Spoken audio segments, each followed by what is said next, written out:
Day. Welcome to Link Live, everybody. My name is Marina Mayer, Editor-in-Chief of Food Logistics and Supply and Demand Chain Executive. And of course, I'm always here with my lovely ladies. If you want to go around the room and introduce yourselves.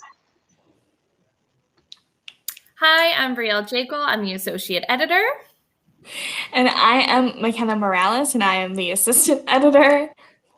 And today we are talking about Earth Day and sustainability, even though Earth Day is tomorrow. Today is the eve of, and from where I come from, every day should be Earth Day. So I'm very excited. We have a lot of things lined up to talk about where we can all come together and do the right thing for our planet.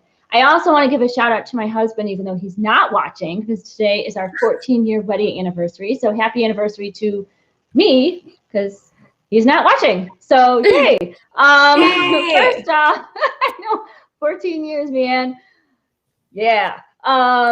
First off, before we dive into our discussion on all things sustainability, a couple of housekeeping items. Nominations for food logistics, top 3PL, and cold storage providers is open.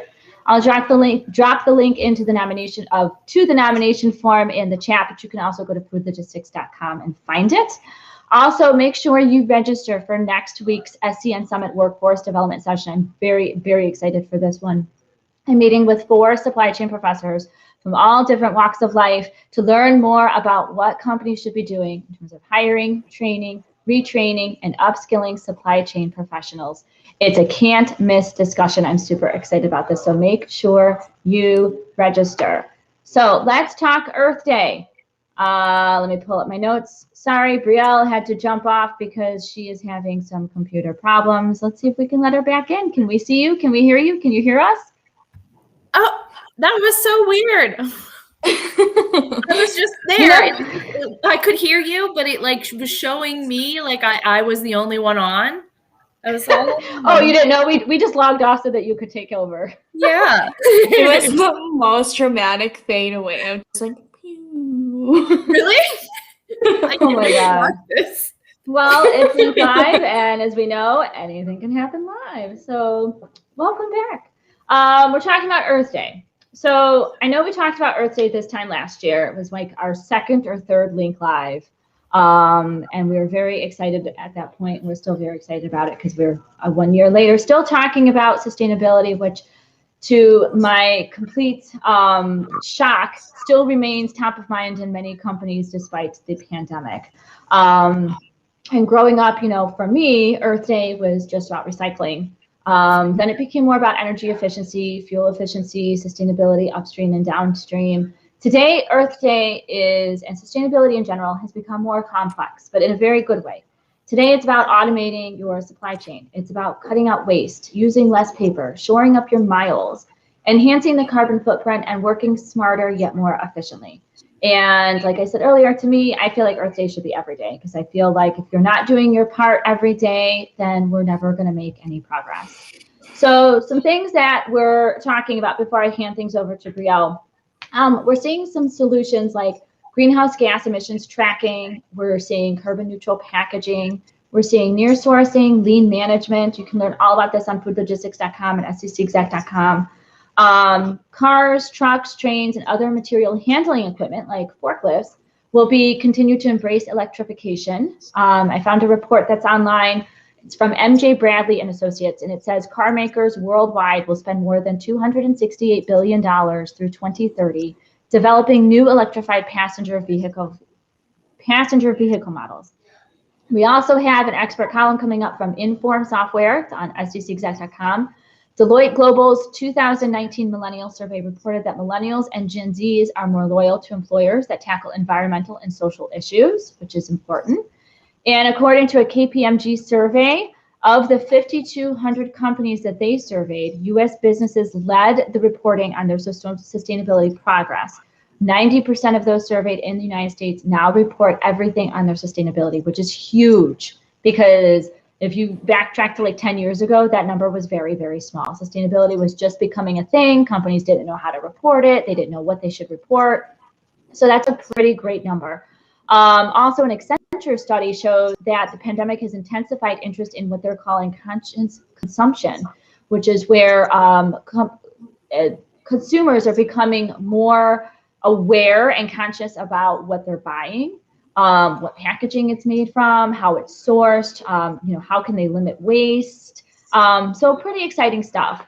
Also, renewable energy in the supply chain is such a huge topic as well. And I know we've covered sustainable packaging. Brielle, I want to kind of have you roped in now so that you can kind of talk about this podcast you have online that posted yesterday on renewable energy in the supply chain. And you've also covered sustainable packaging. So kind of wanted to get your input on all things sustainable. So passing it over to you. Right. Well, it's actually in honor of Earth Day. It is Sustainable Month on the Link podcast. So yesterday we released an episode on renewable energy. Before that, we kind of just did a broad sustainability and supply chain episode with Elam. And it's just been really interesting. And it's been an interesting time working in the supply chain in general because so many companies are investing and taking the time out to really focus on going carbon neutral and sustainable efforts. In my interview that posted on Tuesday, the founder of TH Energy was talking about how in the future, we're probably going to reach an area where it's going to be difficult for you to sell your products and services if you're not sustainable. So, there's a lot of trends that we move towards in retail and the supply chain in general. So I think we're going to reach a state where, it's an important part of every service or every company. And especially because it can really help your bottom line. When somebody in one of our sessions in SEN Summit said, there was the horse and buggy and then the car came out and not everyone was as quick to take on the automobile, but then eventually the automobile became the number one mode of transportation. And that's kind of what it's probably going to be like with renewable energy. And then I tried to make a list for today of all of the companies that have made a carbon neutral pledge. And it was really like impossible. It's endless. So there's like Delta wants to be the first airline to go carbon neutral. DHL had just recently released a roadmap to go climate neutral also by 2030. Maersk, which is, huge because I never thought of ocean freight as something that can really be, carbon neutral. They're focusing on reducing their carbon footprint. Amazon, they have huge sustainability initiatives, which is great because they're one of the biggest companies in the world. I think it's really important when big companies like Amazon and Maersk and DHL, when they are setting the standard to go carbon neutral, then it makes it a lot easier for the rest of us to kind of follow. So I'm excited. I know we talked offline before this about a company that you had brought to bat on what they're doing sustainable wise. And it kind of goes into line with that because, you're right, two millennials that I rely on for everything that's trendy and hip. And, growing up, I never would care, I guess is the right word, if a company was doing sustainable things or not. If I liked the product, I bought it. But that's my generation. So your generation, I feel like, does care and is the reason why these companies, it's holding these companies accountable and making things credible. And I love that. So McKenna, if you wanted to chime in with your little packaging story. So Taco Bell is partnering with TerraCycle to make their sauce packets recyclable. And I think maybe it's just me being naive and not knowing that any sauce packets can't be recycled, but they announced in a press release that the ability to recycle sauce packets is very important in achieving Taco Bell's goal of making all consumer-facing packaging recyclable, compostable, or reusable by 2025 in all of their restaurants across the globe. And that's only 4 years to make that goal. I think that is outstanding because 2025 seems very far away, but it is not. Right. No, it's not. And I think, continue. Oh, I was just going to say, we talk about this several times, and then in SCN Summit, I think it was during the SCN Summit week in December, we had someone talking about sustainability, and they mentioned what you mentioned before too, Marina, that the younger consumers, they care a lot more about where their products are coming from. And if you don't align with their goals, they're not going to buy from you. And that's something that Brielle and I talk about too in our latest Unboxing the Last Mile episode. We talk all about there's this meal kit sustainable packaging. We're talking to the industry expert about how these are sustainable, because I didn't understand it at all either. And that's why younger people in like their mid to early 20s are more likely to use a meal kit versus someone older. And I agree with that, because we never, a lot of it is education. We were never, it was not made available as an education thing to do. They taught us this is what you recycle and this is what you don't.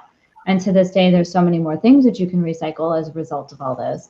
But like back to your ketchup packets, I don't think I ever thought to try to recycle them. I thought they have sauce on them, they're icky, they're gross, I'm just going to toss them in the garbage. I had a conversation with somebody I always throw them away. Yeah, I do too. And actually, I had a conversation with somebody last week about yogurt, the yogurt cups. We go through so many yogurt cups in this house with my kids, and I just toss them. And they're like, no, if you rinse them out, they're recyclable. And it was like a game changer for me, because you throw them out. I've always thrown them out. Again, it's education. So that's why it's like, I've been doing things since. That's how I've been doing them. There was very little amount of things. It was cans and paper goods that you would recycle when I was younger. Oh. And so that's what we would recycle. Now it's everything. So now I'm very conscious about looking at the labeling, and my kids actually know more about it than I do, because again, it's the education. And I do agree with that, because even we don't have a huge age gap between the three of us, but even just like the gaps between us, it's very clear about what we learned in school. Like I need to stress that I did not go to a cushy middle school, but I did go to one with a crazy teacher who just really wanted to celebrate Earth Day, and she taught us how to compost, and she taught us all the things that needed to be recycled. She made us talk to trees. That was a little weird, but all this other stuff she taught us. And a lot of the things that you actually think are recyclable aren't. Mm-hmm. And it also varies by the county that you live in too. Yeah. Right. Because some offer that composting as an option. Ours does not. And Brielle, before you come over and start digging through my trash, I am recycling the yogurt cartons from now on. Yay! We actually compost in our backyard. So I get really excited when things can be compostable, like the bottoms of Chipotle containers. Like I compost those, and I love it. But it's especially because composting is like a yes or no. I know that it's going right in my backyard. It's gonna biodegrade. It's gonna help our garden. But with recycling, there are so many different little things. Like the restaurant I worked at, we got a huge fine because apparently we weren't rinsing them well enough. And the recycling company got mad and didn't warn us and was just like, and I never knew that you had to rinse this stuff out. I never knew that was an issue. And there's different levels of it. There's the symbol, and then it's like 1, 2, 3. There's so you have to really do a lot of research, and the more research you have to do, the less likely people are to follow it. So I think there needs to be a reckoning when it comes to the recycling program and the programs in the United States, because they are so fragmented. That really needs to change. But I'm working on a podcast episode on the circular economy in supply chains, and that's definitely becoming more popular. It's growing in how it's being done. There's more programs like that coming out. So I think in the future there will be a better circular economy that's more clear and less confusing, and that's what I hope for. Well, and Yeah. you bring up a good point because Each it other. comes back to the education of it, you know, and it's like what you don't know could hurt you because here Yeah. I had no idea. And I'm just, you know, I'm a big proponent of recycling and I'm a big proponent of reusing things. I mean, you can ask my family, I'm a closet hoarder because I don't like to throw things away. And if they can't go to a good home, like somebody else's home and be reused, I hold on to them. And you never know when you need them. And so I go through closets and they're like, why do you have all these bags and boxes and stuff? Well, you never know when you need them. So I just think that the education behind that is being able to tell people, okay, here is how it's going to go. And then here's the end result if you don't. And here's the end result if you do. Yeah. Like, you know, when it comes to Earth Day, like I love to be out in the garden. I love my yard. I love mulching. I love getting dirty and getting in the plants and stuff. Obviously it may snow today, so I'm not allowed to do that. But like those are things that like when it comes to Earth Day, that's what I think of. But again, that was just based off of the education that was presented to me. And I think, you know, kind of to your point, like I'm 10 years older than Brielle, and that doesn't seem like a lot. But when it comes to how things and how quickly technology and how quickly things evolved in that 10 years, I mean, look how vast of a difference there is. Yeah. I just, you know, it's just even between you two, there's some, we talk all the time with like movies and songs and trends and stuff like that. And it's like, you know, then McKenna does her thing where she's like, well, I was 2. So I did that earlier today. She doesn't know what Mighty Joe Young is. How do you not know what Mighty Joe Young is? This sounds very out of context. We were talking about gorilla movies and how the Amazing Ivan made me cry. And she was like, oh, was it this particular gorilla movie that I've never heard of? Everyone knows Mighty Joe Young. It's Charlize Theron. Like, come on. I was 3. I've heard. So. I don't think. God, here we go. Rude. I was not. Good 15 years older than you. Anyways, but I think that that's the challenge with a lot of these companies. You know, they're doing their part. Definitely, I'm going to go carbon neutral. I'm going to only do sustainable packaging, and they're doing that because obviously consumers are spending their money where they feel is not just a good product, but it's made the best way possible for the planet. And I think that that speaks volumes. But at the same time, for those customers like me who are just getting up to speed with how that works, you know, that education is very necessary because we're still spending money. We're still part of that audience that they're trying to grab. And, you know, it'd just be nice to know what I can and cannot recycle, what I can and cannot do, because maybe I will change my mind on things. Well, make sure you listen to the Link podcast then weekly, and you will learn some more about recycling and sustainability. Yes. Please go to foodlogistics.com and fccexec.com. And at the top, you will see it says podcasts, and you click that open, and there's her Link podcast, and you can download it on Spotify and Google, and there's always one. Apple. I'm always forgetting Apple. Oh my God. Of course, you don't have an iPhone. I know. I'm just a PC. I get it. I also so Food Logistics June issue is all about sustainability, and that's when we'll be announcing our top green providers winners. Very excited about that. We'll be covering sustainable supply chains and what that means for the future of sustainability, what that means for the technology and the transportation of, you know, I know that another thing that we've also all talked about is, excuse me. I was like half singing, half clearing my throat, I swear. I don't know what's going on. I think Tootsie threw me off. I was like, oh, he loves to recycle too, I know.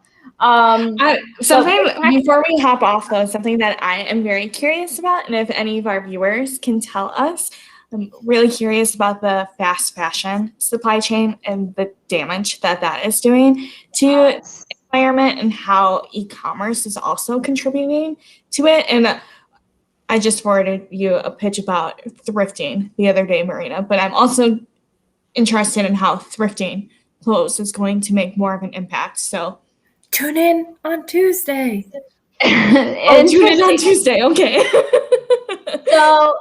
So exactly. So look for Tuesday for Brielle's link. And also that would be interesting to get somebody, if anybody's interested in joining our show to provide some non-promotional content and insight.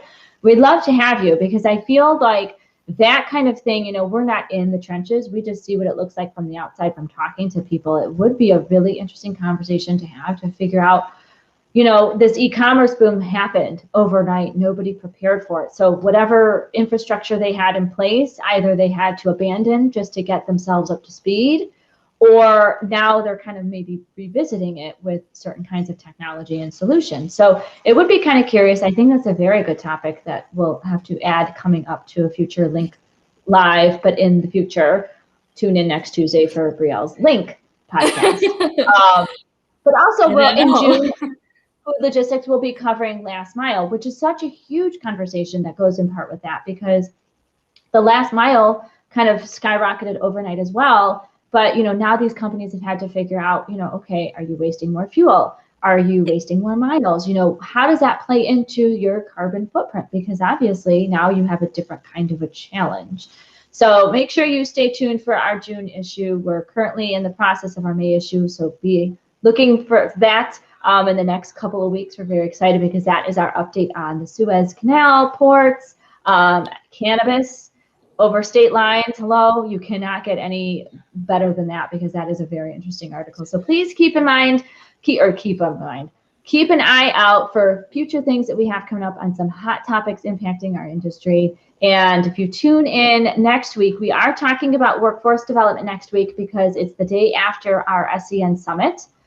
Which is on workforce development with our 4 supply chain professors. I'm very, very excited about that. So make sure you go to foodlogistics.com and scexec.com to register for this session. You can watch it live or on demand, but it's going to be so great. I can't even tell you. I've met with all of them and I'm very excited. But so make sure you tune in next Wednesday, 11 a.m. Central. We'll be talking about workforce development in the supply chain, recapping the session, kind of going over. I know McKenna does a lot with our professional development section on scexec.com, and she also deals with a lot of our awards. And so she's talking to a lot of these folks about what they're doing in terms of hiring and upskilling, et cetera. So make sure you tune in so that we can talk about it more. And with that, I appreciate everybody joining us today, and we will see you next week, 11 a.m. Central. Thank you.